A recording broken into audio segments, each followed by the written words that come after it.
Cesar the Crowd Pleaser. If you need to pick me up, ladies, we gon' change your demeanor. Cesar the Crowd Pleaser. We gon' do a little dance, we gon' make the naysayers believe us. Hey girl, had a long day, you tired from work. Throw me some dollars and I'll remove my shirt. You can touch me too, these are the perks. Free yourself, lose your mind and go berserk, and go berserk, and go berserk, and go berserk. Make way for the bad guy. What is up, everyone, and welcome back for another episode of Crowd Pleaser, the podcast that brings you the inside scoop on what it takes to be a male entertainer in today's age. I'm your host, Cesar the Crowd Pleaser, and this time on episode 56, we're going to be talking about working the floor, or also known as hustling. It is a bit of a taboo here in the male side of the industry, but I have two special guests with me on this show that I'm going to be introducing in a moment. First things first, want to go ahead and mention our Patreon, patreon.com/crowdpleaser. This is where you can give back to the show that brings you so much love, joy, and entertainment and humor and drama if you're that kind of person. You can donate as little as $1 a show, and it goes a long way towards helping me continue to make all this great content that you enjoy. So definitely check it out, along with a lot of great behind-the-scenes perks, as well as monthly prints that I shoot out specifically and only exclusively for my patrons. Every week, I like to give a shout out to a special one. And this year, Patron of the Year. Exactly. That's what I'm going with. This show, my special patron is going to be Erica Bird. Erica, you rock. Thank you so much for your contribution. I greatly appreciate you. Next up, LeBear Dallas. That is right. The home office of now all three people on this show. We operate 5 nights a week, Wednesday to Sunday, nonstop, 7 p.m. to 2 a.m. Any kind of celebration to include a girls' night out. You come out and have a fantastic time. We have over 15 entertainers of all shapes, sizes, and flavors for you to enjoy. One last thing I want to mention is that if you have issues bringing people to the club, or maybe that whole taboo about going to a strip club, you can also go on the website, check out our photos, pick out your favorite entertainer, and hire them to personally come to your location, whether it's your house, your job, your outing, your hotel, bar, doesn't matter. They will come out there and have a private party just for you and your friends and bring that same great level of entertainment out there.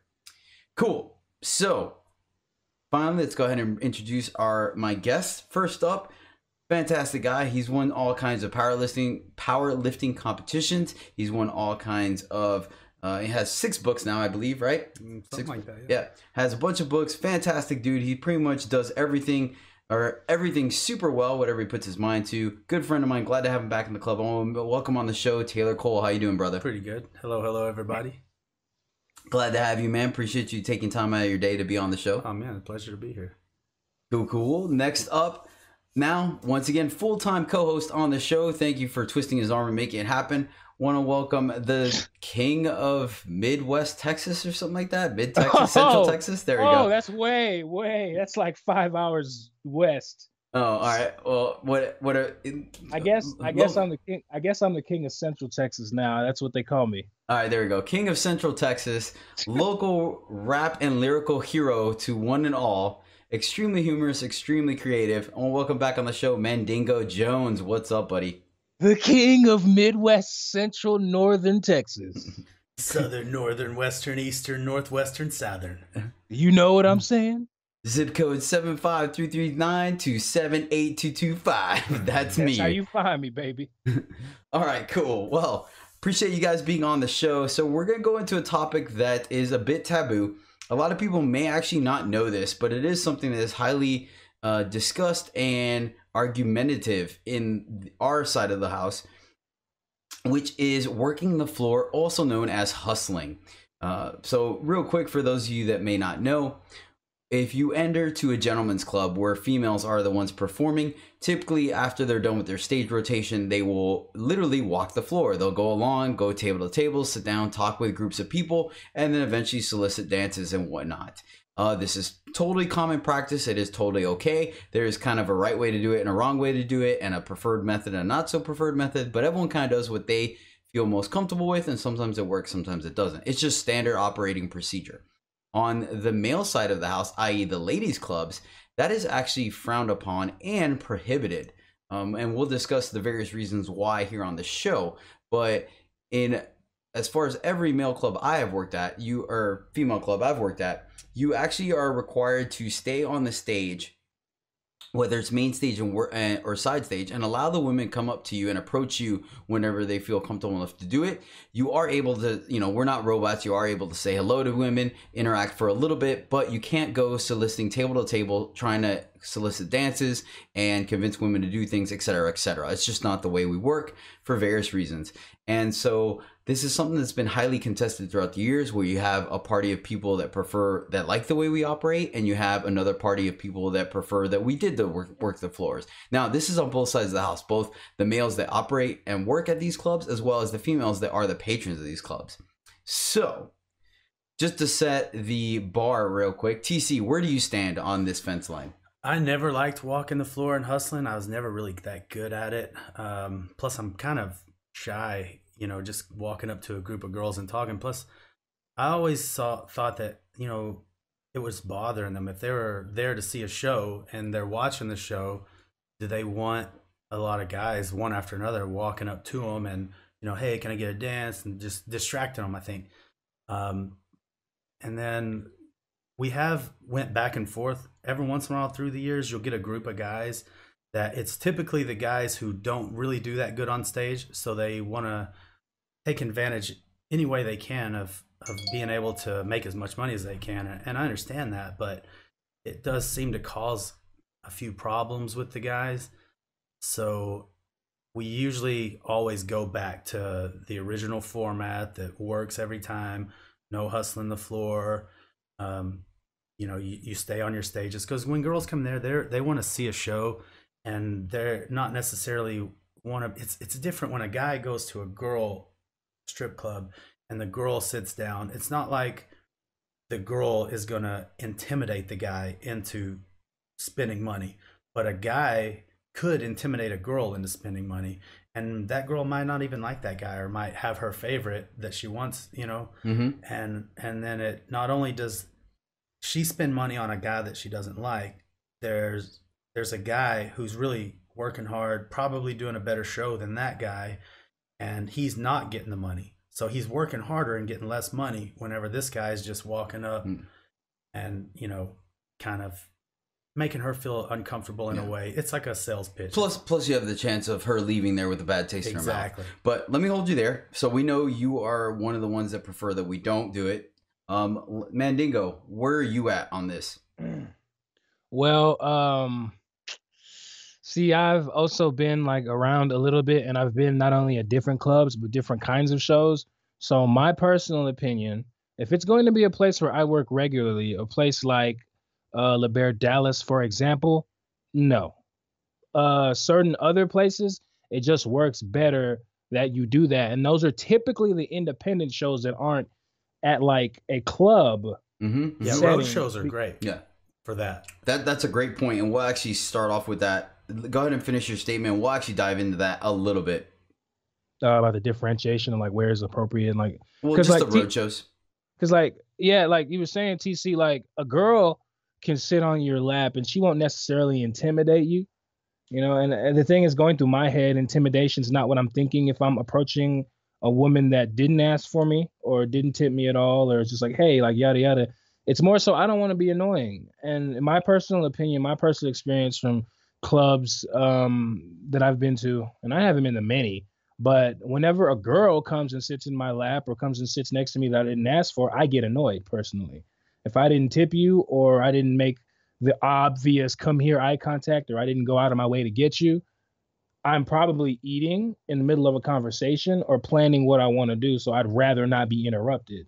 So I kind of put that, I put a lot of the women in the same category as well. And I put myself in their shoes and try to see the best way to get them to my stage without annoying them. That's where I think about the whole, and there's other discrepancies with the hustling the floor thing too. Like you got people on stage, guys putting in rehearsal time for a performance, and they're performing and you're in front of the stage talking to somebody. It's disrespectful, all that, yada yada. But one part of it that sticks with me besides that is like I really don't want to annoy anybody, you know. So I'd rather not work the floor.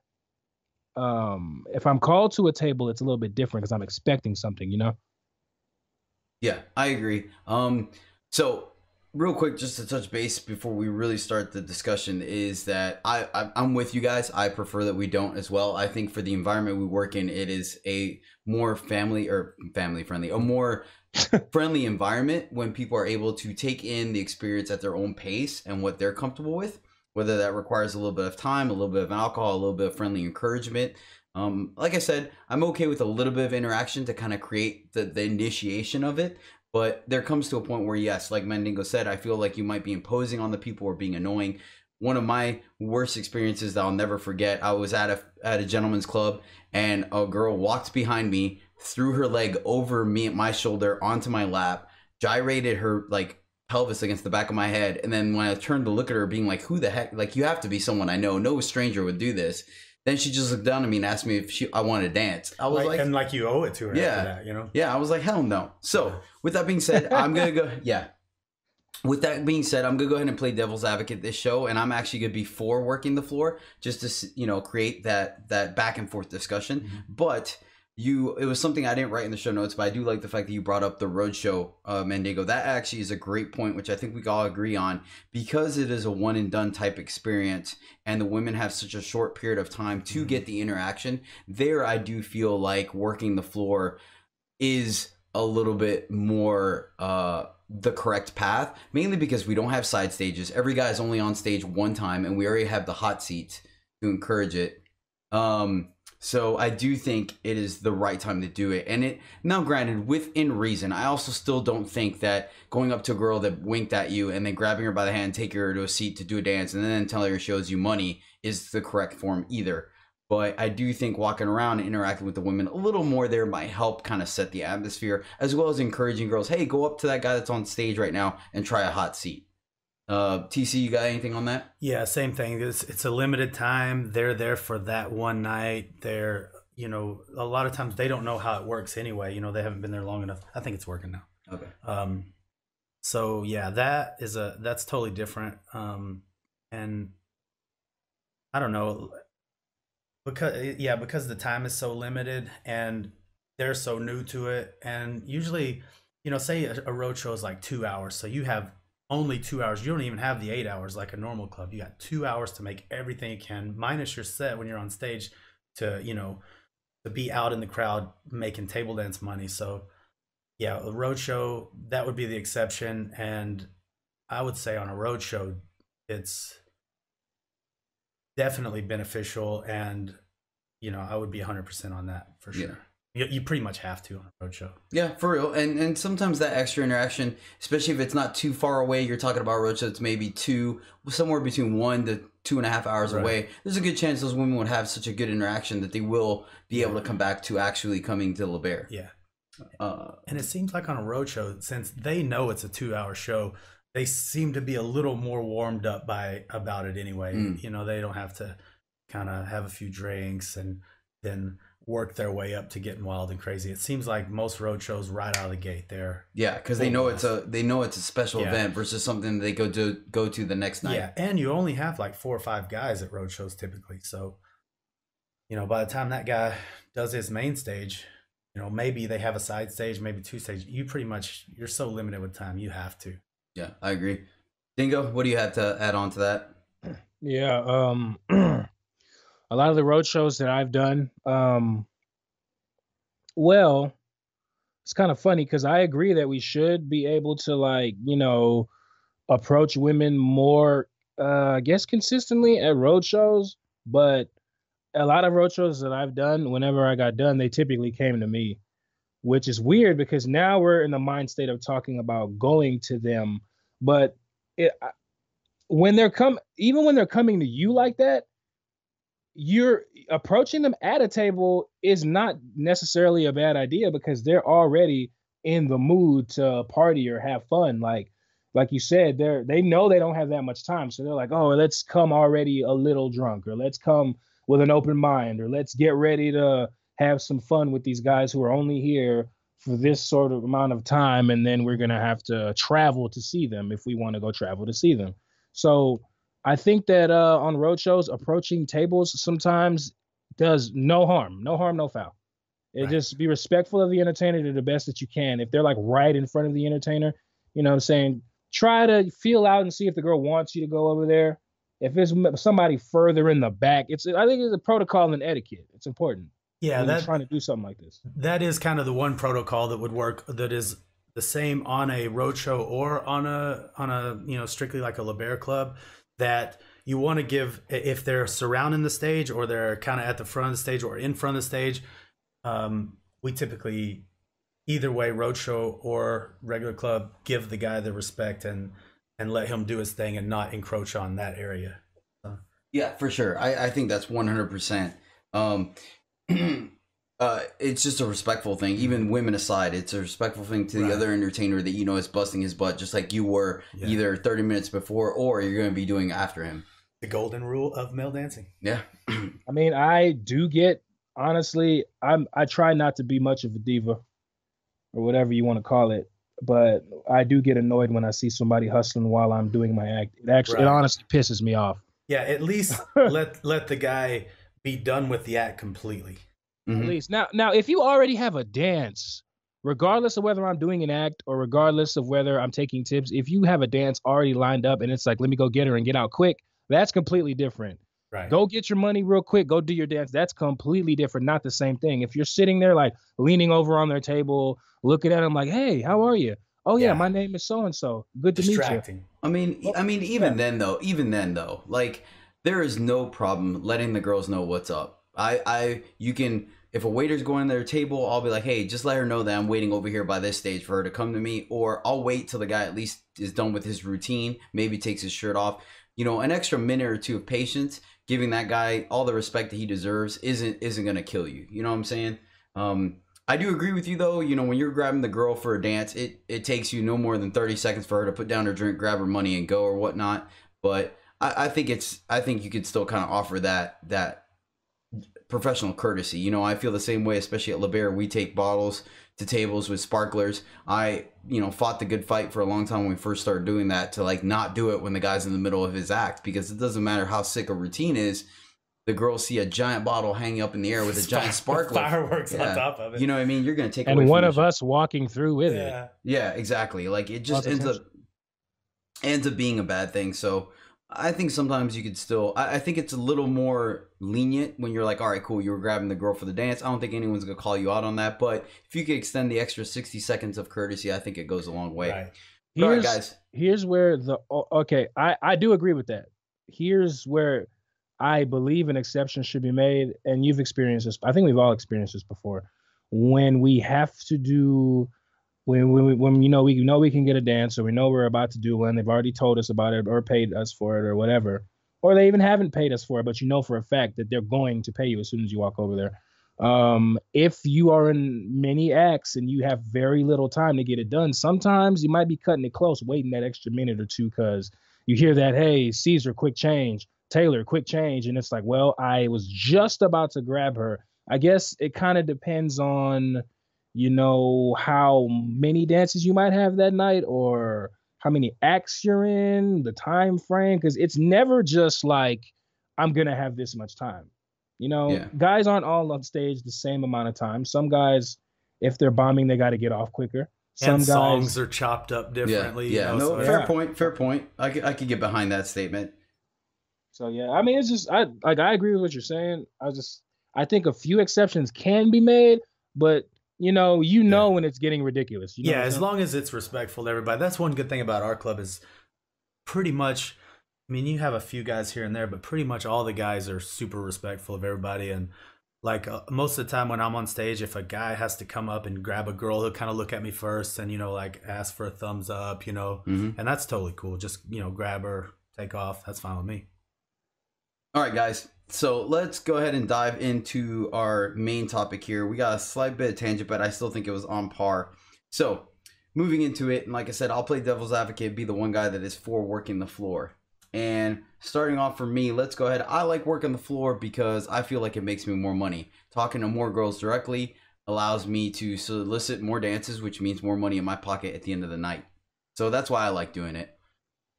And that is true. They will generate more money night per night, typically that way.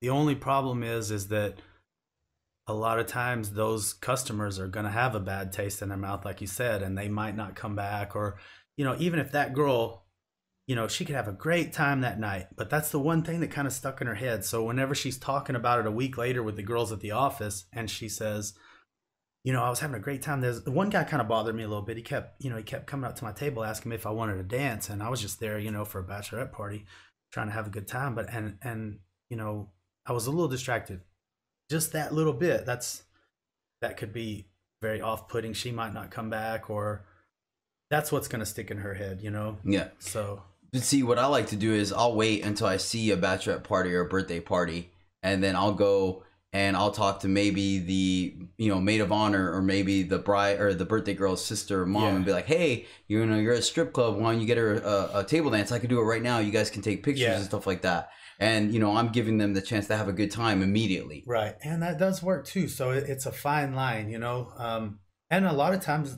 you are right, where they don't know to get a table dance for the bachelorette party. We take it as, when we go to say we took a friend to a bachelor party at a strip club, we're going to get it. Everybody's going to get him dances, everything.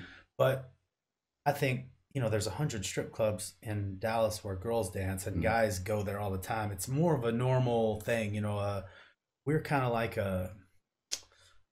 just a small little thing, like out niche, a little niche market. So, maybe they don't know, hey, we should get our bachelorette a dance. And I have seen it also, playing both sides. Once that one guy does that, gets a dance for the bachelorette, they get another dance for the bachelorette, or the other friends get a dance for the maid of honor. So I see both points. I suck at that. So yeah.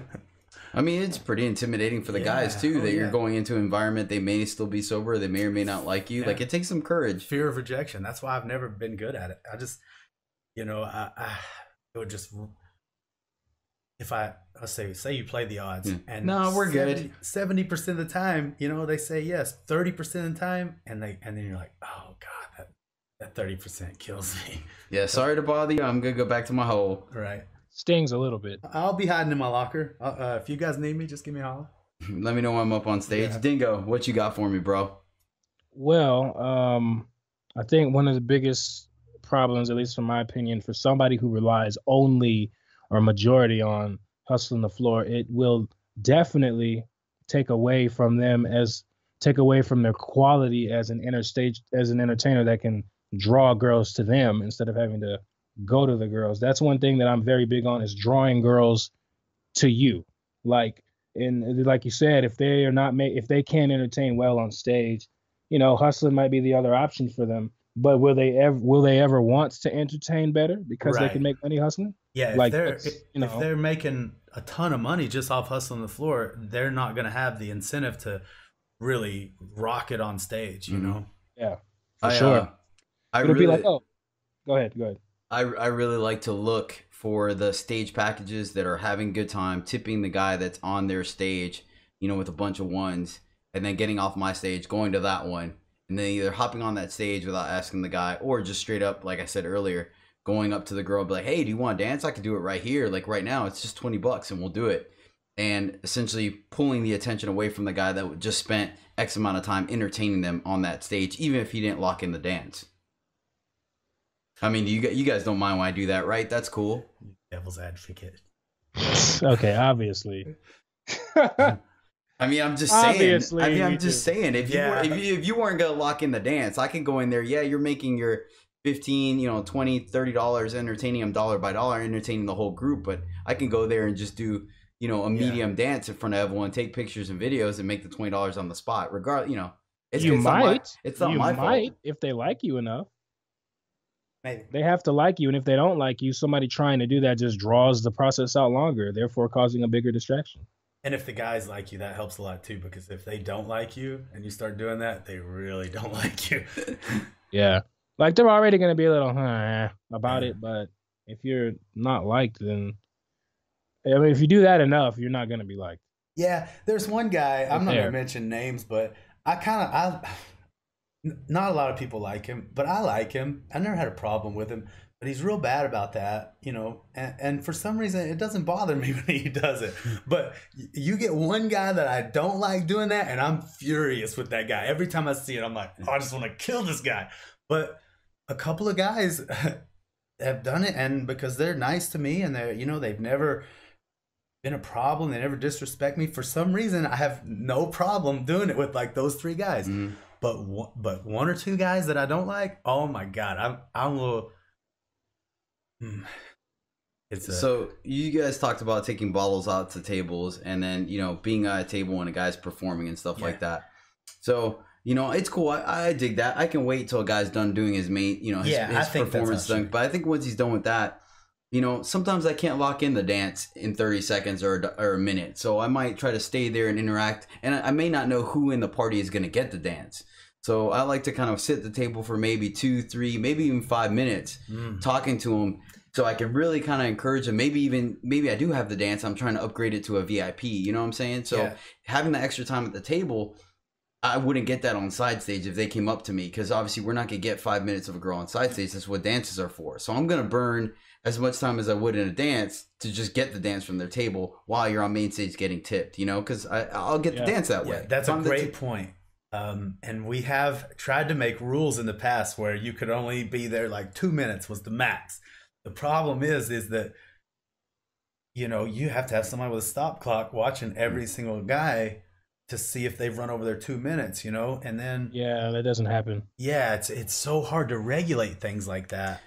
So if I could just switch hats real quick, just Dingo, I'll give it back to you. Just because. Go ahead. So one thing I learned when I first started was, and I don't know, like I said, it might be just my personality. Maybe this is not built into everyone else's personality. But anytime I was doing something that had a time limit to it, anytime, it doesn't matter, not just stripping, not just talking at a table, in general, I always felt that I had like a weight over or someone looking over my shoulder on time. So I always use that as kind of a grading scale or a marking point. If I ever felt like I was doing something too long, I probably was, and I called it on myself.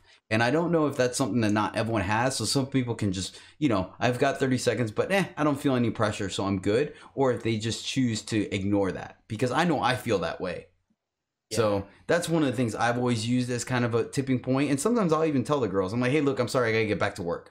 And part of the rules, it is what it is. But that's my 2 cents on it. Go ahead, Dingo. Well, thing about it is, you hustle that way long enough, you're going to end up biting the hand that feeds you. And by that, I mean, if you know that the guys don't like it, from what I've heard from a bunch of people, and this is every locker room, honestly, but especially this locker room, our locker room that I used to be in, the guys don't like you. If you can't make it in the locker room, you're not going to make it on the floor and dancing as an entertainer at that specific place. So if you're doing things that irritate the guys to the point of where you can be called out on it, not only called out on it, but like by some of the guys, but also called out on it by management, because, you know, the management is supposed to see you do these things and check it. But a lot of times it's just somebody on side stage that's like, what the hell is that guy doing? He's been there for 4 or 5 minutes. You know what I'm saying? And we'll look at each other like, what is he doing? You know what I'm saying? So that would be like one of my other discrepancies with that, is that it's just going to make it harder for you if you're doing it in that form and fashion on a regular basis. Because, like, you might like people directly, TC, but if they start making it harder for you, it's going to make it harder for you to like them. Yeah, exactly. So when it comes down to, you know, and some people might be smart enough to just avoid doing it when you're on stage. That's true too. And that's another thing, like, you know, sometimes we'll have a full-time manager, and that's great, but then we go through these phases where we kind of manage ourselves, or we kind of elect a dance manager or 2 dance managers to manage everything. The only problem with that is they're busy trying to make money. You know, if they are getting paid, it's not much, and you know, you can only watch all those guys while you're still trying to work. So, but I commend anyone that can be an honorable and noble dance manager. Because me too. Easy. I tried it a couple times, and I couldn't really. I just, you know, There's no incentive to it. Me too, man. I know. Trust me. It's Alex, like you're down here. Go ahead. Oh, sorry to cut you off. A couple of times, Alex would ask me to do it, and I'm just like, no, man, I don't really. I feel for the guys that will do it, but I'm too busy trying to make my money. I don't want to, have to deal with, say, a few guys that drink a lot, and maybe in their head they don't even realize they're doing anything wrong. And then you tell them once, they go, oh, okay, I'm sorry. You tell them twice, oh yeah, sorry. 3 times, that's just, now I'm getting angry about it. Yeah, because they're just straight up blowing you off. And I don't want to. You're packing 15 alpha egos in one building. Yeah. You know what I'm saying? Yeah. Alpha egos, divas, performers, whatever. You're packing 15 of those with all of their own individual mindset. You'd be lucky to get one uniform way of thinking. You'd be very lucky. Oh man, it'd be so hard in that business. No. I mean, I feel like we're gonna digress, so I'm gonna pull us back in. But one last note on that though is that regardless of whether you're an alpha or not, and you like making your own rules and this and that, you have to understand that when there's a collective set of rules that was established by everyone, whether you agree on them or not, you have to understand that if you're getting called out on it, it's because you broke them. Yeah. It's not a personal vendetta. It's not a personal vendetta. It's not because, AXYZ. It's literally because rule A was broken. So the effect is that you get called out on it. And I feel like if you can't accept that because it was a reaction from your own doing, then regardless of whether you're alpha or not, you have the wrong mindset, period. Yeah. And I feel like society in general is kind of getting more of a wrong mindset because people just refuse to take responsibility for what they did. Like if I was hustling the floor and I walked up and some guy goes, look, I got a stopwatch. You were there for 5 minutes straight. I'd go, oh man, damn, sorry, dude. I didn't. Yeah, my fault. That's my fault. But people, it seems like now they'll just argue. You show them the clock, and they will argue with you and just be like, no, I didn't do that. It's happened to me every once in a while. I'll stop and talk to someone and I'll mess up. I'll lose track of time. It'll be an awkward conversation. Who knows? Yeah. Someone like, hey man, they normally tip me on stage, but you talked to them for a little too long and they didn't come on. Oh shoot, you know what? I am totally sorry. That won't happen again. Make a note and move on. I was in the wrong. Cool. They're not berating me. They're not calling me an idiot. They're just saying, hey man, you did something wrong. Yeah. Hey, cool, man. Yeah. Yeah. Got it. And that comes the approach as well. That is where dealing with a bunch of alphas, like you mentioned, Mandingo, is a little different. Like it's different when you come up to a guy, hey bro, this is rule A. You broke rule A in this fashion. This is the consequence. Versus like, hey, you piece of crap. Like you, what are you, some kind of retard? And forgive me if I offended someone by saying that. I'm not sure if that's offensive or not anymore. Bro. But cool. Anyways, you know what I'm saying? Then now you're going to have an issue where it doesn't matter what I'm saying. It just matters of how I said it and the person's going to bounce back. But all right. So another thing I like to do, we all know that women can be a little shy and they have issues. We do what we do to try to encourage them to come up and talk to us. We all have our primary rotations of stage 1, 2, and 3. They're all required. What I tend to do is when I see a girl that she's interacting with me, she may or may have not gone up to tip me on main stage. And I really feel like, she wants to interact with me some more, but she just doesn't have the courage to come up. I like to go ahead and jump off the side stage and approach them and, maybe talk to them for a minute or two. And if nothing happens, I'll hop back on side stage and finish out my rotation. But hey, if I get a dance, I need to capitalize on that. So I go ahead and do the dance right there on the spot. That way I make sure I make the money in my pocket and the girl gets what she was looking for. Yeah. I mean, and that sounds like a pretty innocent scenario, I just wish I could do it. I just can't do it. I try, like if I was to jump, because I don't know. This is how I play this scenario out in my head when I'm on that stage and I think, man, I could just jump off, ask this girl to do a dance real quick, and do it real quick, boom, boom, and then jump back on my stage, and it'll be all good. I'll have $20 extra, but I feel like I'm gonna jump off the stage. I'm gonna go, hey girls, how y'all doing? You want to dance? And they're gonna go, no, not really. And I'm gonna go, all right, have a good night. Have a good night. I'm gonna just be in trouble for jumping off this stage when I wasn't supposed to, and now I gotta go back up on it and feel like a loser all night. So I wish I could do it. I just can't do it.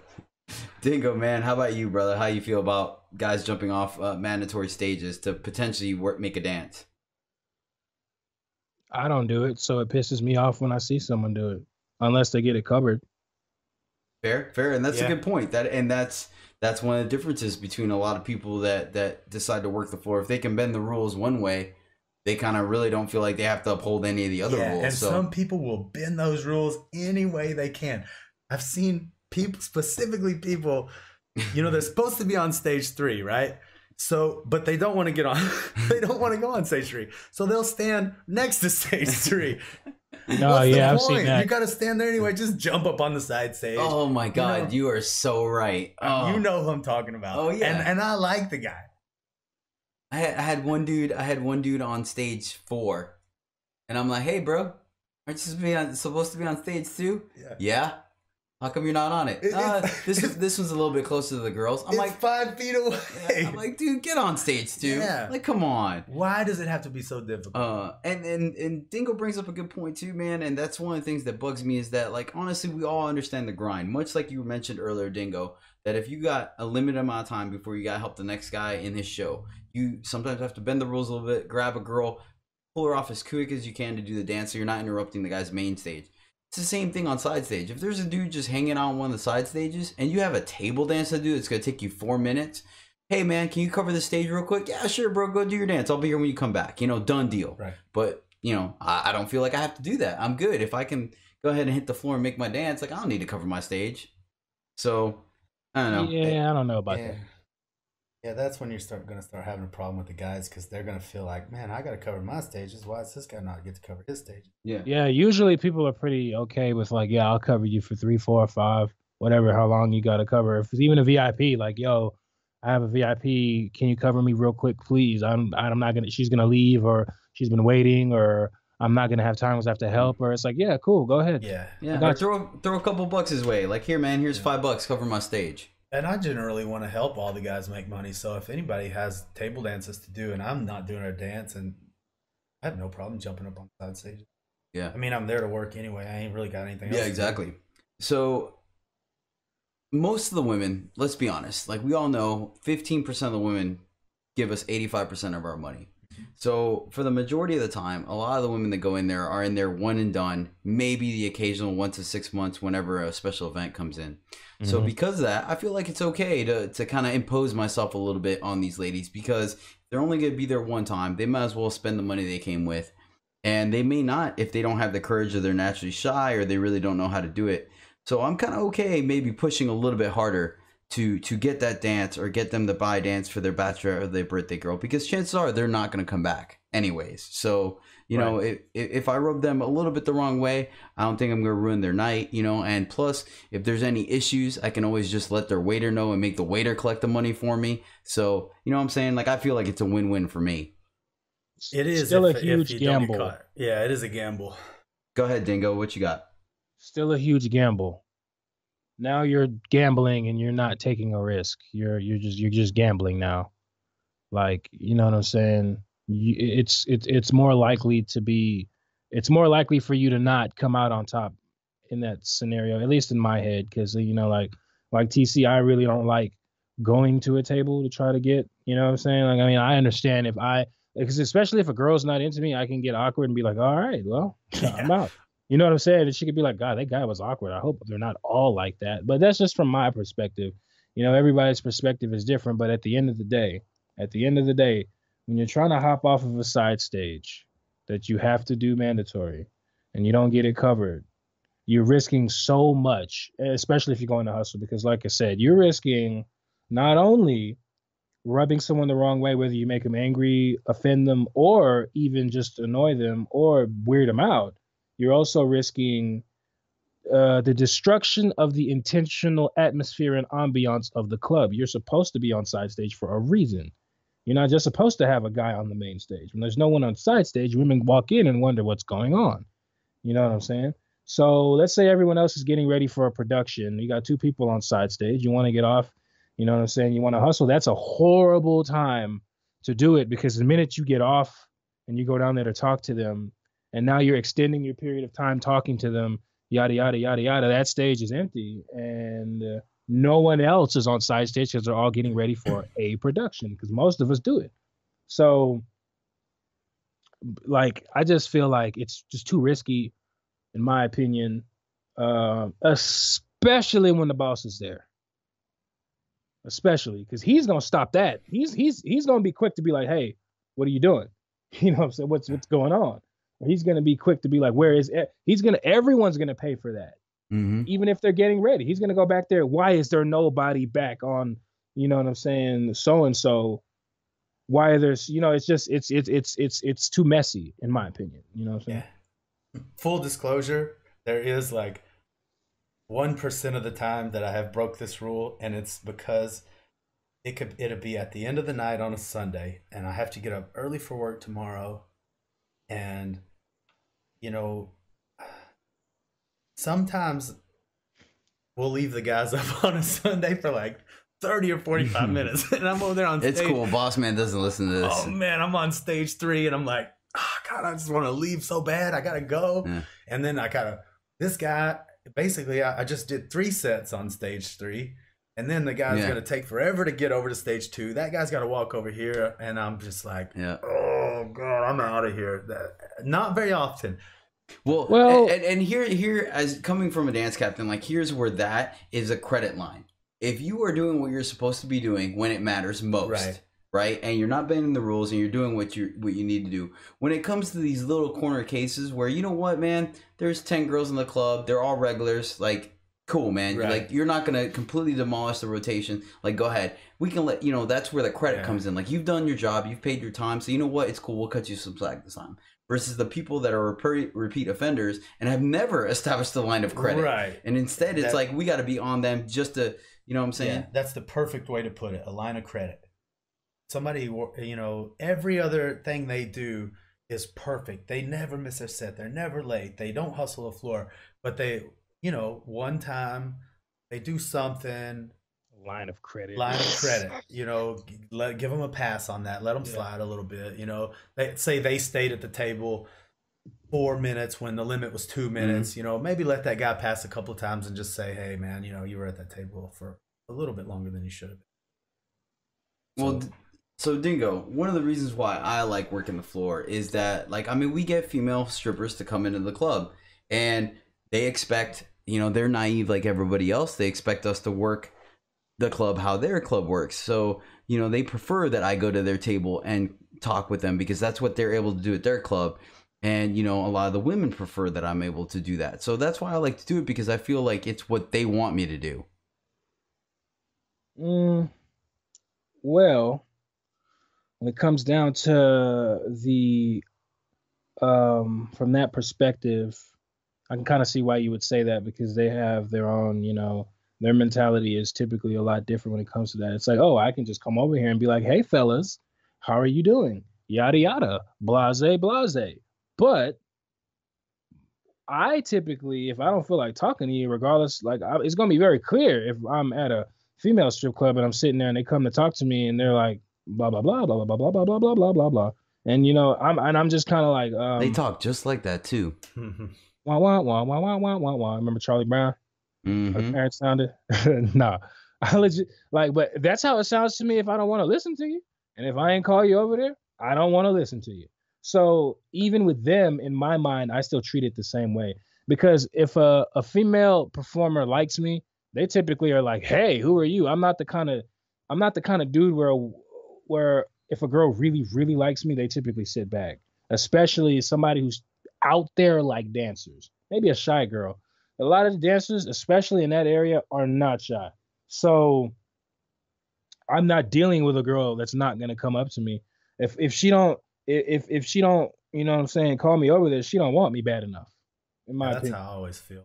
Yeah. So, I feel like if they liked me enough, they would come say hi, come tip me. I mean, if women can call a server to go find a guy, it's pretty easy. If you're on side stage, there's no reason why those women can't come up to you. If you've come in there 10 times and you haven't said one word to me, I'm assuming that you don't like me. For real. Sorry, I didn't want to interrupt, but TC, just real quick, not to get too far off subject, but I know exactly how you feel. It's like, okay, if you've come in here 10, 11 times, and I've been on stage and I've been performing because I mean, especially if it's like a Friday or Saturday when I'm going all out. You know what I mean? Like, I don't think you like me enough for me to come up to you and even have a conversation with you. And I know sometimes they think that on the other side where they're like, oh, I don't wanted to come up to you because you're intimidating or whatever. And sometimes it works against us to not do that, but there's ways of speaking to a girl without technically hustling her, you know what I'm saying? And being like, yo, just be like, hey, I see you in here sometimes. I've never spoken, but my name is Dingo. Nice to meet you. And boom, to the back. Right. Versus being like, hey, my name is Dingo. Nice to meet you. So yada yada yada, blah blah blah blah blah. And whoever they actually come there for usually is looking at you like, what are you doing? Right.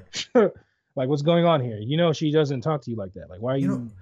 Man, this devil's advocate thing is tough because I'm right there with you guys. So look, here's the thing, man. Like, here's another thing. If we could be blunt about it, right? So you can buy entertainers out for a set amount of time. You can pay for their time and you get conversation, you get company, you get whatever you want. You know what I'm saying? So how is it fair to both the men and the ladies, right? If a lady goes in there, she spends X amount of money on alcohol and to buy a dancer out to sit with her and talk with him for X amount of time, right?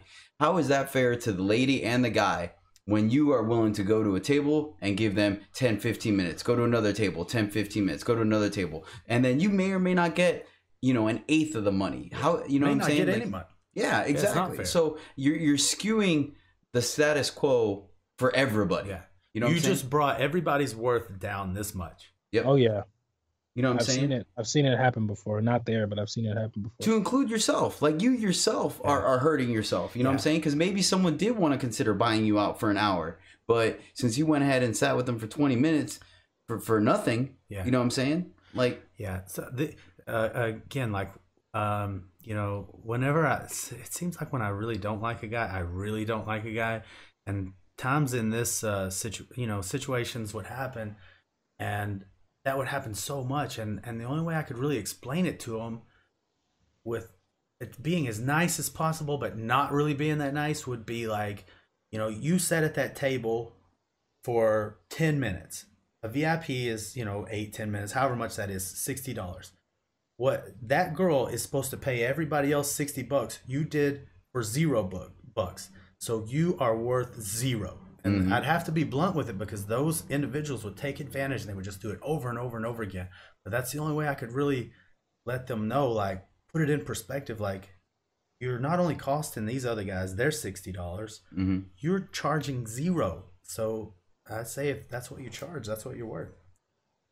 Yeah, you're exactly. Your mindset isn't like your mindset. That is exactly how you need to explain it to somebody so that they not only get what you're saying, but they're not offended by it. They're like, oh, I'm making myself worth zero. Right? It's a very fine line that we juggle, and it's something that you just have to do. If you're any kind of, for example, if you're any kind of salesman in the real world, you have to accept the fact that there's going to be products out there that are better than yours, and you have to accept the fact that there's products that are not as good as yours. But whenever you're selling your product, you are selling it like it is the number one thing on the planet. And it's the same thing. Every guy that goes on that stage, we know we are trying to earn everyone's money and appreciation and, try to be worth what we're putting out. But we also have to understand that what we are self-worth, because there are going to be women that we've talked about on the show plenty of times. They go up there holding up $1 and tell you to work for it after they watch you put on an amazing show. Like, for example, you, Taylor, being on the ribbons for freaking 10 minutes, doing one thing after another, which is a huge test of strength and endurance. And then they're like, all right, work for this $1. Yeah. Or Mandingo. Like, you are so creative, and you dance. You and Ace are like two of the people that dance 100% as soon as you come out on that stage. And so you have to have that fine line of being humble and understand you're still trying to earn their money, but having the self-worth of knowing that you also deserve that money that, they're willing to tip you. Yeah, that's a good point, because I was thinking, like, whenever they say, like, work for this $1, and I'll look at, say, your show, Mandingo, you had the Egyptian thing. Not only did you go out of your way to buy all the costumes, you got to teach all these guys how to do it. They all have to be in sync, all that practice that you put into it. He had to choreograph it. just show up to work. You've already been there. Take all your clothes off on stage, and then they still ask you, work for this $1. You're like, man, I put 20 hours into this. Yeah. I have worked. You know, when I was in the gym for an hour and a half earlier today, my warm up covered that dollar. You know what I'm saying? Yeah, just the workout alone, just being in a room with a dude taking his clothes off, you'd think that'd be worth something. Well, your worth has to be, like I'm saying, like you were saying, if you don't value yourself enough, you're going to negate all the work you put in on stage. And sometimes we already deal enough with people negating the work that we are trying to negate the work that we like, just completely ignoring some of it. Sometimes it's like, whoa, Cesar, he just did silks and swung fire everywhere. And I'm still, and it's like, yo, hey, here's this $1. Are you willing to do more for it? And it's like, you know what? No, I'm not. I'm not. Well, I mean, that's after they're done loading the video they just took onto Snapchat. Yeah. One bad thing about, like, say you're doing your fire thing, fire is kind of a mesmerizing thing. And they get, they start watching. And even me, I'll just like stop over on the side stage. I'm guilty of it too. Just watch all this fire stuff going around and flying around and, skinning all over the place. And then when it's over, it's like you have to snap something. You're like, hey, it's time to go now, and then wake them up. I saw that at a strip club. Yeah. Yeah. Right. Actually, yeah, that's true. The funniest thing, and that's where I hate being observant, and that's it. Once again, we're going off a tangent. Let me finish this one. So on the rail, right next to the shower, I can't tell you how many times I've come out on stage, and the girls would be on their phones looking down, not even caring who's on stage, right? So I start doing my fire, and they look up, and they're like, oh, crap, oh. So they start recording, right? As soon as I'm done with fire, I put it away. Before I can turn around and interact with the crowd, they're back on their phones, just looking. Posting it, looking at stuff on Instagram. I'm just like, wow, all right. Well, I'm glad I could entertain you for a whopping minute and a half. But anywho. I caught myself on stage, too, the other day. You were doing your shower act thing, but on stage 2, the shower glass is like a mirror, when you're looking at. So I was sitting there, I was thinking, I was just looking. I was like, man, I haven't really been hitting it as hard as the gym I should have, and I was just kind of zoned out, staring at myself. And then I saw everybody looking at me like I was just staring at you in the shower, looking at me. Like, oh man, I know. It's so not what it looks like. Yeah, you got to be careful. Yeah, that'll happen sometimes. Just watching a guy's act. Yeah. I mean, and not only, it's a pretty cool act, and the lighting's good and everything. So I was looking at that, and then I saw my reflection in the mirror. I was staring at myself for You're like, man, I look good in blue light. I was like, man, I was, like, I'd flex my leg, and I'd look at that for a while, and then I kind of turn to a different angle, stare at that for a while, and before you know it, I'm staring at you in the shower for 7 minutes straight. The light changes and the reflection goes away. You just see me looking at you. You're like, oh. No, and I think about that. I'm like, we're making eye contact and you're in the shower. The music plays a huge role in that too, because I go back. TC, how'd I look? Man? They work out good. The drama in the music when you use that act too. That's another thing I could say that why it's more important that you don't, because somebody like you, Cesar, typically you make acts that kind of are like, there's a build up. It's almost like a song is a build up and then there's a drop action. So it's very important for guys, especially who make acts with some build ups, because I have a few acts where there's building up, that concentration isn't broken, which is absolutely another reason why I don't want anybody down there talking to somebody while especially during my bigger production, because typically my bigger production has the theatrics that like draw people to it. So like you say, like, you know what I'm saying? Even the effect some acts have on the guys there, like, wow, this is this is a really good act. I know, almost. Yeah.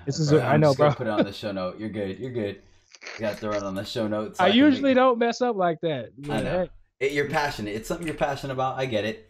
It's a really, really good act, and then you have some guy hey, you wanna like, and you just over here look like it just not only does it distract the women, it distracts you, because you're not expecting, you don't want to see a guy in your peripheral down there by your stage, and there's supposed to be women around there, or a guy's head poking up and down in the crowd like, hey, you want to dance? Boop boop boop. You want to dance? Hey, Hey, like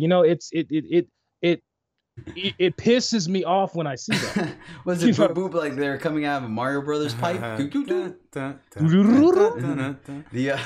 no, you're totally right, man. There's nothing worse than when you're about to like rip your pants off or rip your shirt off to give the big reveal to the women, and then you see some dude's back towards you. You know what I'm saying? And then and he's talking so much that they're all looking at him. Yeah. Good segue, man. I like that. That was smooth, Mandingo. Way to be a great co-host, man. I'm just saying. So- And also, it's shoot. It doesn't help that sometimes people are down there and they're fully clothed, and it's like you're doing the same thing with clothes on. It doesn't change anything. You're still taking attention away from us. Like, you know what I'm saying? The guys who are performing, the main guy performing, whatever. You know, sometimes people will be, their clothes on down there talking, and it just that's a like better. It's better. Yeah, it's no better. Yeah, it's like it's the same thing. No. So no. Since you guys mentioned side stages or main stages being non-productive, and being too close to stage, essentially taking away from the show. One of the things I like to do to avoid all that, one, so I don't have to go on stage and actually have to entertain or be too close to main stage in the pit and draw attention, is I like to just hang out by the locker room door next to the women's bathroom and just kind of stand there, you know what I mean? Kind of linger on the corner and just wait, and as girls are walking in and out of the bathroom, just kind of interact with them, see which ones kind of nibble and bite, and see if I can get my dances that way. Because, that way I'm not really working too hard on side stage, and I don't have to worry about drawing attention from main stages, man. So that's kind of like why I like to do. I feel like it's the best of both worlds. I get to make more money. I don't bother anybody else. You know what I'm saying? Yeah, I see that happening a lot, and I wonder how good that really works. And then I wonder, are they really getting paid for all those dances, or are they doing discount dances, or just seeing a girl that they like walk by and hey, you want to dance for you on?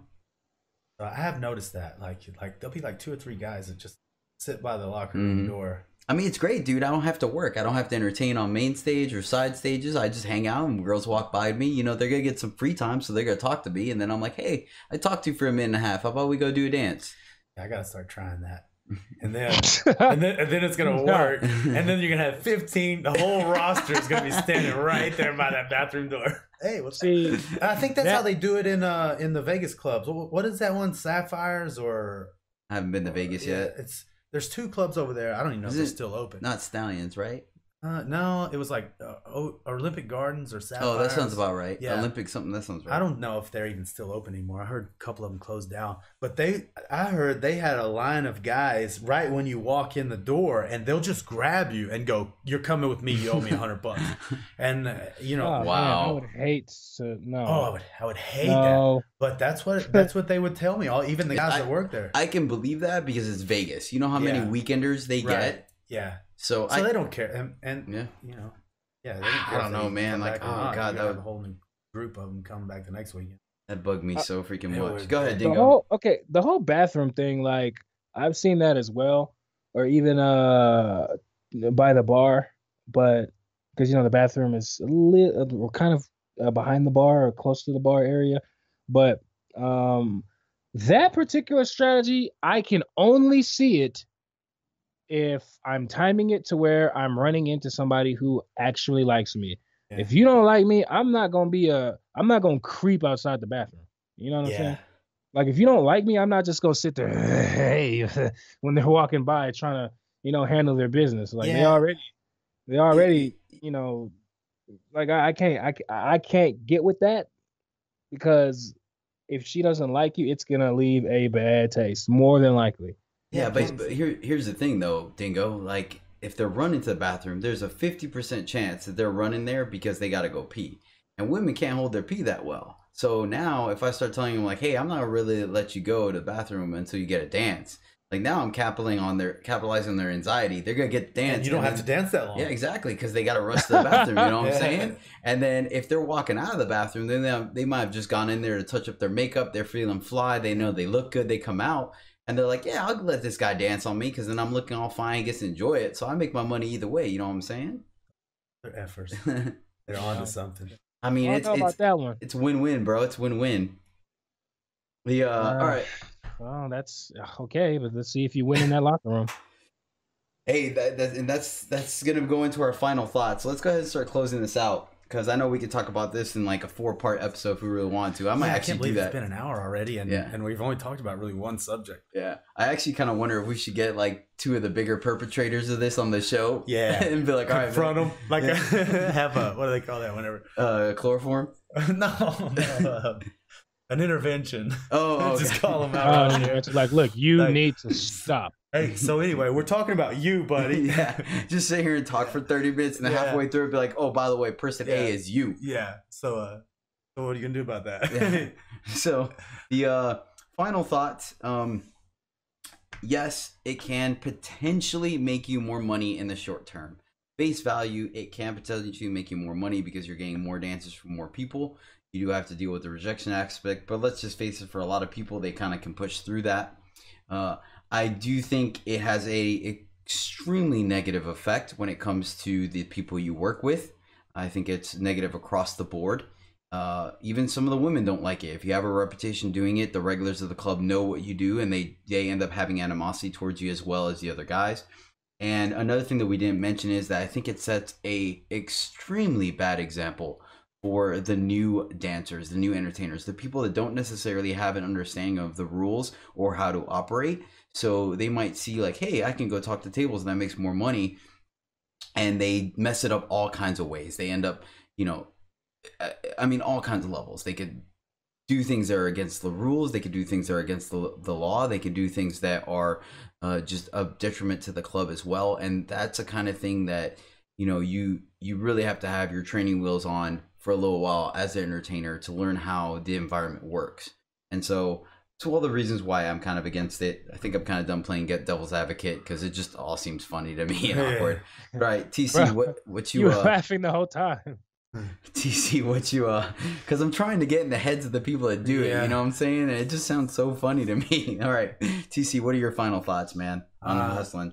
Well, on this topic, I've never been good at it. I've done it this long without doing it, so I don't see myself, going into it and trying it. I just feel so uncomfortable. I feel, like you said, like I'm annoying people, and I'd rather just do it the way I do it. And if I make a lot of money, good. If I don't make any money, I'll try again tomorrow, Yeah, so. I feel you. Dingo, what's honestly, your... well, I'm not a huge fan of it. Like we mentioned earlier, there is a time and there is a place, and that's road shows, and even independent. Like, let's say you're not dancing, like, because sometimes I've danced for like independent at independent shows as well, where everyone works the floor. I don't even like doing it there. I don't even like going up to him and being like, hey, and just like, swaying in front of him. Like, I don't even like doing that. I don't even like doing that in places where it's called for. So I'm pretty much not for it, Yeah. One thing I will say to the listeners, ladies out there, don't be afraid to kind of put your 2 cents in it or kind of help the cause. If you are there with a group of friends and or see an entertainer kind of hustling or pressuring one of the friends you brought, don't be afraid to let them know, like, hey, we're good. We'll come up to you. I know how this place works. We'll come up to you whenever they're ready, etc. And kind of police things up like that on your end as well, because there's no reason for you to have a bad experience if you can avoid it. A lot of times as well, we do encourage that you tip whoever you want to, interact with other guys, but also don't be afraid to be like, hey, look, I'm here to see Dingo and TC. Like, if I wanted to talk to you, I'd come up to you. And, sure. It seems a little harsh, but you have to understand that you're there to have a good time, and we're there to facilitate that, whether it be through entertainment, through friendship, through humor, goofiness. There's all kinds of levels of relationships there. And so, yeah, don't be afraid to do your part as well if you aren't the person that likes it. If you like it, then by all means continue to enjoy whatever you're enjoying, and so to each their own. But all right, guys, that brings us to the last 2 parts of our show. First of which, a fan favorite, which are worst and best events of the week. I'll go first to give you guys a chance in a mad panic to figure out what your best and worst events of the week are. Dun dun dun dun dun dun dun. That voice, though, it's like angels descending from heaven. Oh, all right. You flattered me there. Yeah, by the way, definitely, Dingo, make sure you guys, when Dingo plugs in his stuff, you guys check it out. I'm waiting for 2 of his tracks to drop so I can download them myself, because The man is a lyrical genius. Seriously, sometimes he's just freestyling in the back in the locker room, and I just wait for him to stop, and he'll just go with the song for the full 4 minutes. And I'm like, all right, then, that's talent. But anywho, for me, my worst event of the week, it was not too long ago. I think it was whenever we had the costume party or the superhero party. I ended up wearing Batman stuff because I had a ton of it from the years I've been dancing and people giving me. So I ended up going with knee-high Batman socks with little capes on them, and then boxer shorts with the old school Batman, the gray and purple or gray and blue with a cape on it, and then the Batman mask. And a friend of mine came to the club, or I guess, I don't know. I don't even know if she listens to the podcast or not, but acquaintance, I guess, because I don't know her that well. She's typically like the other guys, but her and I have spoken a couple times. She's gone a couple dances. They came up to the stage, or I go out there. I say hi to her from stage, because there's a handful of women in there, and I don't mind saying hello to people. So I say hi to them. I continue to dance. I'm on stage for a good 12, 13 minutes. And then her friend, the one that she's there with, comes up to the stage. So I go up to her, I dance on her. She tips me. She's like, hey, I just came up here to let you know that so-and-so doesn't like your boxers. All right, well, I guess you can't win them all. Thanks for letting me know. I'm going to keep on dancing on stage. So well, you funny. tell her I don't like her boxers either.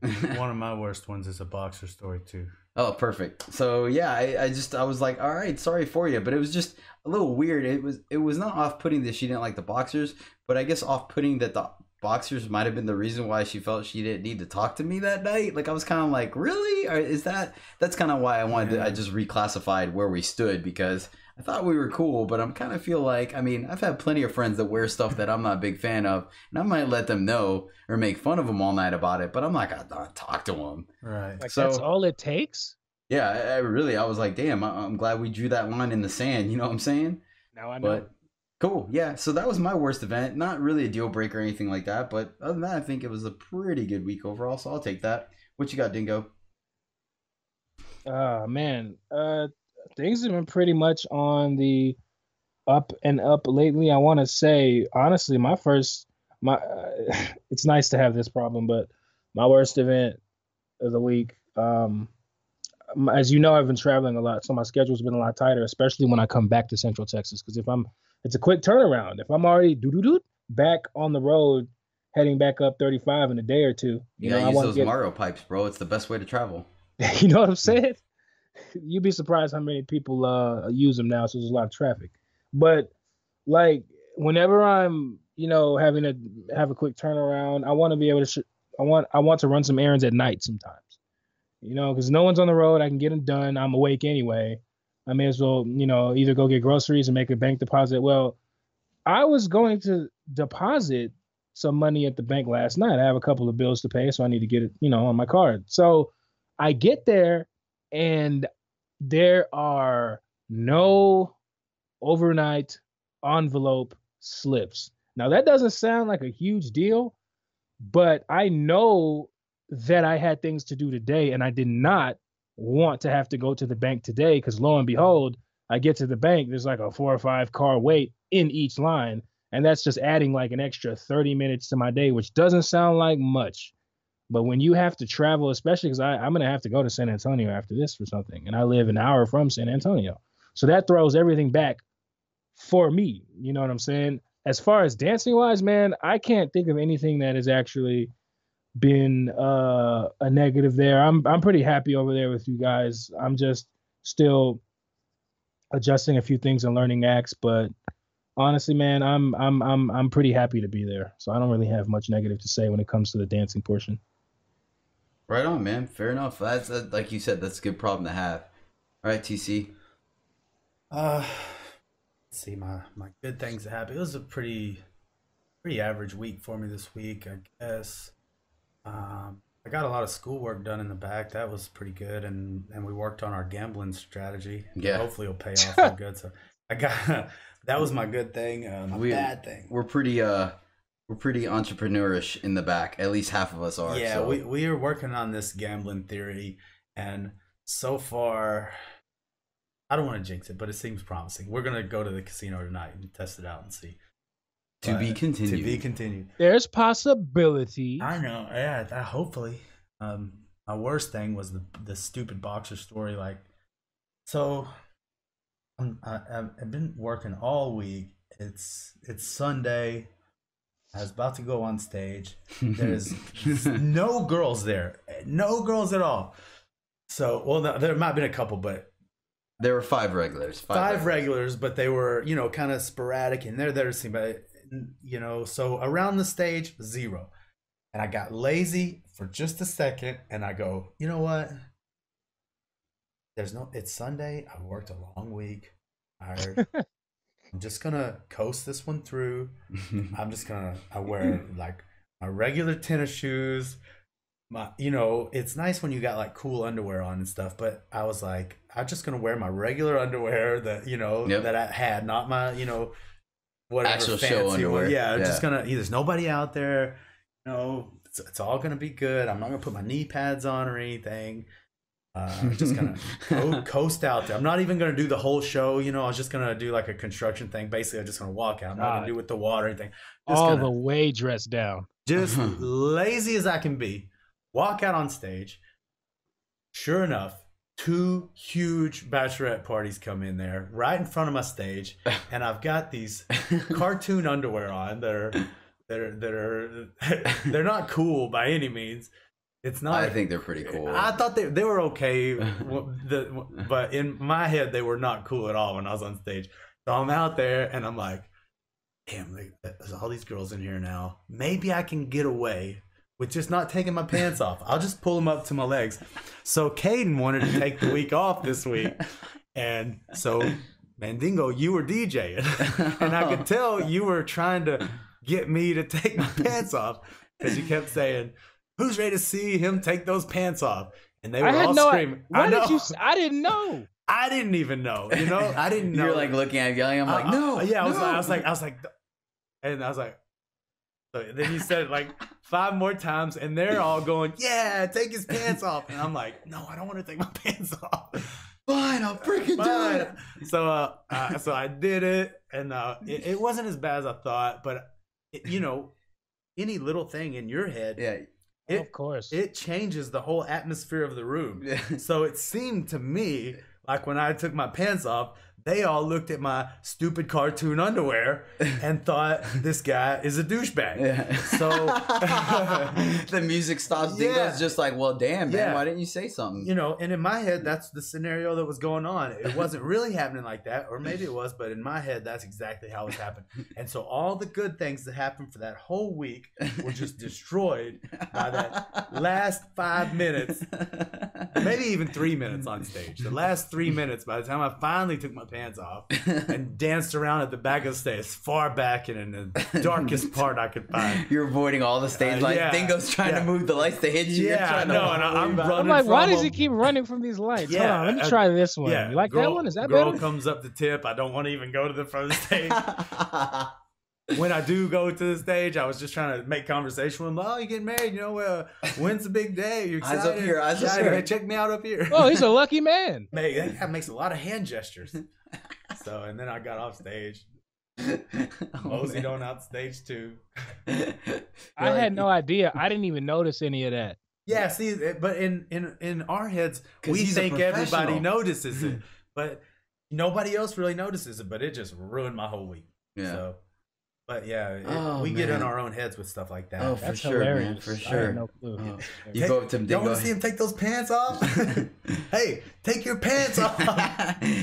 No, you can't make me. I don't want to. Yeah, I should have ran over to the DJ booth and said like, hey. You should be like, hey, man, I forgot my underwear. I'm naked. Don't make me do it. Right. Oh, yeah. If I had known, I'd have figured something out. But I was just like, all right, ladies, he's getting ready to take those. How many of you ladies want to see him take those? All right, it's time to take those. Get ready for those pants to come off. Pants off. Oh man. Yeah, so that was my bad part. Oh god, that's pretty good, dude. I'm not gonna lie. Every once in a while, I'm kind of on autopilot when I get dressed for my routines, especially shower. So in shower, when I go to take my first layer of underwear off, man, I'm not gonna lie. There's always a half second. Did I put it on? Yep. There's always a half second panic of like, I put them on, right? Right. Yeah. All right. I guess we're gonna find out. Yeah. You'll see me clenching my butt cheeks and just staying facing away from the crowd. But like, hey, man, just black out the stage. What? Black out the stage. What? Just black out the darn stage. Man. Well, you covered your best and worst event of the week, so I'll go ahead and go into my best event. Honestly, man, my best event, I'm a simple man. Having you back. You took a long hiatus to work on your cabin, which, ladies, by all means, if you want a weekend getaway at an awesome place, we'll go ahead and hopefully put the plug in at the end of the show. But check out Taylor Cole just made his own getaway cabin on his land with handmade himself, so definitely check that out. But long story short, through that hiatus, he was gone for a couple months, missed New Year's, missed Christmas and stuff, so he's back in town, and I gotta say the club is a better place for having you back, thanks, man. So it's been great having you. It feels good to be back. So that's my best event. I know, cheesy, everyone's getting teary-eyed over there in Radioland. All right, what's up, Mandingo? What you got, man? Honestly, y'all being cool with me DJing over there, that actually made me very happy. Cool is kind of a relative term. You know what I'm saying? It is good to give Caden a break every now and then. That's a tough job. I'm just, no, MCing and DJing is definitely not easy. So kudos to you for making it happen. Yeah, especially with so few women, so you don't have the ability to feel or ride the wave of hype. You know what I'm saying? Yeah, it was okay. I mean, I've had both crowds before. When I DJ'd at formerly Hard Bodies before, and DJ'd at after it became the gallery a couple of times. So, what I liked the most is Caden was like, and I completely agreed with this. And while I knew this going in, it was nice to hear it from him, because a lot of people who monitor what you're doing, especially when it's coming to running music for people, they're very overbearing about it. And they're like, no, do it this way. He was just like, you know what? You get in there, you get in the booth, you do you.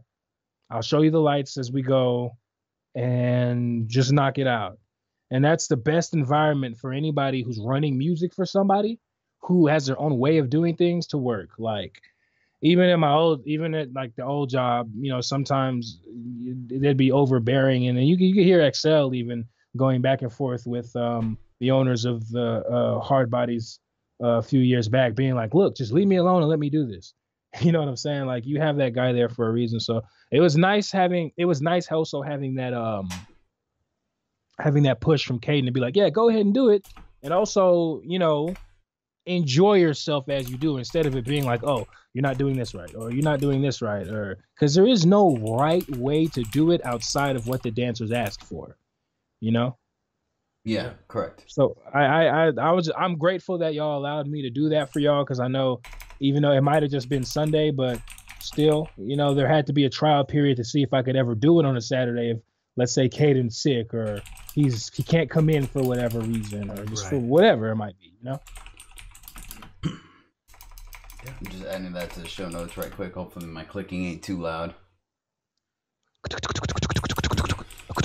The mechanical keyboard, man. It's what is it? AMSR or whatever, the sound stuff. Oh yeah, that's what it is. I'm telling you. Man.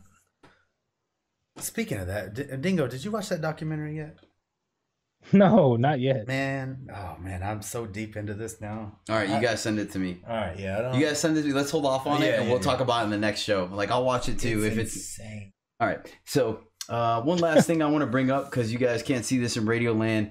TC is wearing a shirt that he wrote Prada on. Yeah. And I gotta tell you what, man, I am so out of touch with today's fashion and stuff like that. Even though I will say, having a disco birthday not too long ago, apparently a lot of ladies told me that disco themed clothing is coming back, because they found bell bottoms and stuff like that everywhere. So I thought that was kind of funny. But I'm not gonna lie, I had to ask him if he made that shirt himself or he got it. It's because my Prada shirt. Yeah, because TC's amazing like that. I wouldn't doubt it that he would be able to sport a Prada shirt. But I thought it was funny because I have seen, he's like, no, I did this myself. I would, is it that good? Did I do it too well? I'm like, no, man, I shouldn't have done it that good. it's just the style that jeans, expensive $400 jeans have holes in them already. You know what I'm saying? So I thought that was funny. Yeah, and my point was, I was thinking like, this fashion is so overrated. Mm-hmm. So I was just gonna try to make a stupid T-shirt that said Prada on it, but I guess I made it too good. I should do it in like some kind of blue with glitter on it or something like that. But then it might look. See, that's what I'm saying. It's all, I don't know. I've been in this minimalist, mindset. So I'm discovering. I think the less you have, you maybe would be more happy. So the less that I would try to focus on having stuff or having cool stuff, the more I'd enjoy life itself, you know. Yeah, like we talked about before. Go ahead, Dingo. You couldn't have told me that wasn't a Prada shirt. I thought it was. I had no idea. I was like, okay, TC rocking a diagonal Prada. But it looks like, from here at least, it looks like a Prada shirt on this dude's camera. Yeah, I'm gonna make another one that's kind of Oh, darn it! Oh, sorry. Almost got there. But it's also, you're yoked, bro. Like, you're also, you know, like, yeah, thanks, he makes everything look good just because he's yoked. Prada. It's my Prada shirt. So I want to get another T-shirt, and I'll put like whatever, you know, the most expensive T-shirt brand. I'm gonna draw that on there, and then, you know, I'll wear my Prada shirt. You gotta write like limited edition underneath it or something like that. All right, guys. Harmless plug. Oh wait, one more thing I want to bring up. Florida versus Texas dance battle coming in April 25th at La Bear, Dallas. Make sure you ladies get tickets. Come to the club, ask us. We will hook you up. If you mention this podcast, we will hook you up with free tickets. It is $20 to get in the door, but with these tickets, you will get in absolutely free. So definitely check it out. Once again, we'll have entertainers coming in from San Antonio, from Miami, from Fort Lauderdale, from Dallas, all competing to win over your hearts and minds. So check it out. All right, harmless and shameless plug time. Mandingo, where can people find you and your music at? Well, you can find me on Facebook under Mandingo Jones for my dance page. You can find me on Instagram as well under Heaney Train, one word, HENETRAIN, Heaney Train.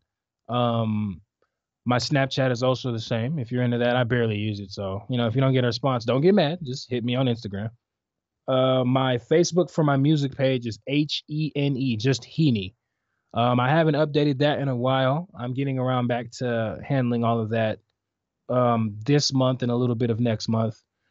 I also have a YouTube channel, HENETRAIN. For some reason, I have two. I don't even remember how that happened, but one of them has a space and one of them doesn't. As of right now, I'm telling you to go to the one with the space, because that would be the later one. I also have a SoundCloud. So if you go to SoundCloud in the search bar, you type HENE-train,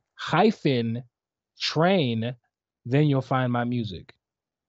That should be all of my plugins from what I know. Oh, I have a Twitter as well. To find that, it's HEN and then the number 3 and then train, one word. So Heaney Train, but the second E in Heaney is the number 3, and that's for my Twitter. There you go. Cool. Yeah, and like I said, I wasn't kidding, ladies. Like, this man is a lyrical genius. I'm a bit biased when it comes to actual beats and rhythms in rap, that I'm a little kind of specific about that, especially nowadays where mumble rapping and speed rapping and everything else just kind of, I feel like but he literally has like that old school feel with just the right amount of rhyme, just the right amount of wit, and it's legit. So definitely check Dingo out there when you can. All right, TC, if you want to plug in your social media, and if you do have it already, the website for your cabin. Yeah, my tiny cabin's going to be on Airbnb pretty soon. I'm getting up and running on that. I just got a couple more things I had to talk to the lawyer about, insurance coverage and all that stuff. So I'll get back with you on that. Stay tuned. Yeah, stay tuned. I'm kind of off of social media, so I still have my Taylor Cole Facebook and Instagram also. That is, I think it's Taylor Cole the Bear. But I can't really remember, and I'm not gonna lie, I don't get on. Yeah, nothing wrong with that, man. So, actually, you know what you should think about getting on is Twitter. I was on Twitter, but they kicked me off in 2 minutes because I just went crazy, just blasting everybody out. So I had a Twitter account, and then they banned me. That's 2 minutes I lasted. I like Twitter a lot. I'm actually probably gonna I'm starting to step away from social media as well a little bit. It's a lot of work, but I actually like Twitter because I feel like just having that, X amount of words to get your point across thing really goes a long way. It's easy to interact with a lot more people there. Yeah. A little less filler, if you will. Yeah. But all right, you can catch me at Cesar Collazo, Collazo on Facebook, on Instagram and Twitter at Cesar LeBear7. And then I'm actually starting a new project here on Twitch TV, which for those of you that don't know, it started off as a platform for gamers to broadcast what they're playing, i.e. like digital TV, but it's kind of catch on to everything. So people stream all kinds of homemade TV shows there, from cooking to cosplay to makeup, comedy show, you name it, literally everything. Actually, one of the musicians that our DJ Kaden follows, actually, he knew about Twitch because of that, where he just gets on there and plays his guitar and rocks out and shows everyone the tabs and interacts with people. So it's a way you can actively interact, kind of like Facebook Live, kind of like Instagram Live, but it's a lot more overdeveloped, and yeah, you get to interact. So definitely check me out on there. That is twitch.tv/Jedi_EJ on there. I do some nerd stuff, some games I play, but I also do my cosplay, my aerial practices I do there. So you get a little bit experience on the struggle bus as well as my poi. So definitely check it out. There is a really good chance I will be doing a Q&A podcast on there live for you guys to join and ask questions in real time.